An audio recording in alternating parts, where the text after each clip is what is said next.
Well, how many times do we live that in our life? We're looking for the worst case. We're planning for the worst case scenario so we can try to plan to make it better. That's backwards.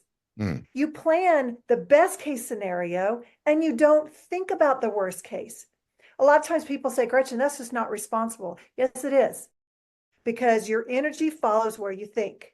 Mm. So if you're planning for the worst case scenario, I remember I had a producer one time that said, you know what, that's just how I'm wired. And I said, bullshit, that is not how you're wired. That's how you've allowed yourself to be, but Right. that's not how you're wired. You were wired as a perfect, worthy person. Now start living that way. Start thinking that way. Start daydreaming that way. Start expecting goodness in your life.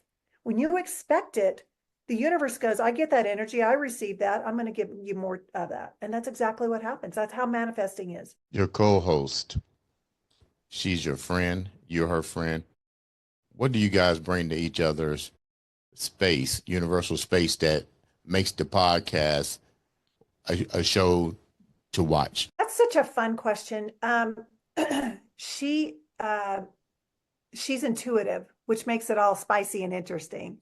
So even when I went to her office before I told her I had cancer, I walked in and she said, something's up.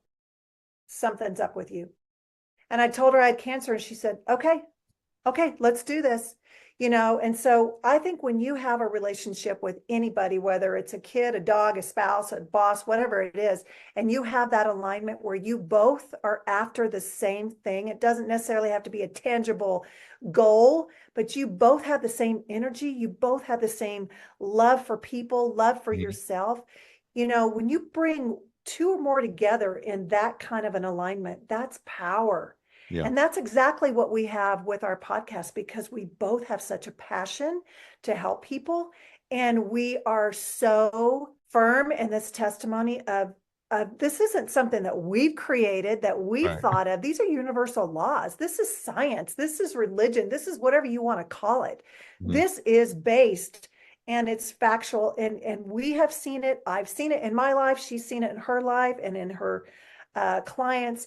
And it's a passion that we share. And when you are in a state where you're sharing something that means so much to you, you have a conviction.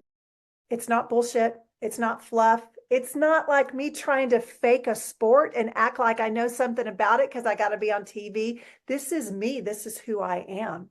And, being in a place that I train people, I coach people you're all around the world on how to get this power and how to get this strength and how to understand your importance in this universe and that you are not a puppet. You are a creator. You work with God.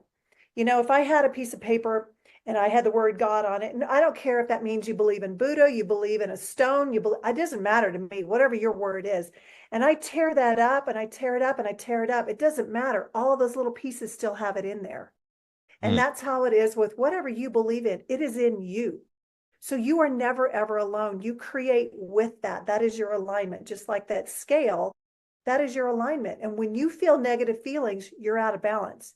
You have to bring yourself up to that balance.